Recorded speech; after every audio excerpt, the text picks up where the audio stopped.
Տեր հայրը շատ լավ խոսք ասեց, շատ լավ, բայց կուզեմ մի բան էլ ես ավելացնեմ, մի անգամ շատ քիչ զրույցներից, հազվադեպ զրույցներից մեկի ժամանակ մեր վեհապարի ամենայն հայոց կաթողիկոս Գարեգին II-ի հետ, նա պատմեր, թե առաջի անգամ, որպես եկեղեցու սարկավակից հետո երևի, ձեռնադրվելուց հետո, որ գեղարդում էր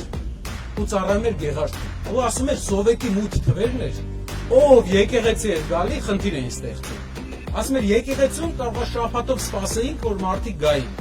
Բայց ասում եմ, իսկ ովքեր էին ամենաակտիվները։ Դե ասեց մի քանի Հայաստանի մարզ ու ասեց Արտաշատը։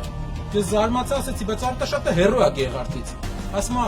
ոտքով ամեն տարի ոտքով Արտաշատից գալիս էին Գեղարդ 60-ականներին, երբ նստեցնում էին, երբ այսօրվա արածները մուլտիկ էին այն ժամանակվա համեմատ։ Ու գալիս էին Գեղարդ։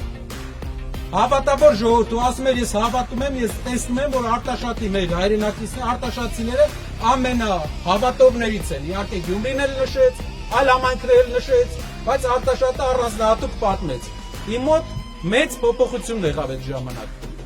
Այն արժեքները, որ ստեղ կան։ Դրա համար սիրելի հայրենակիցներ,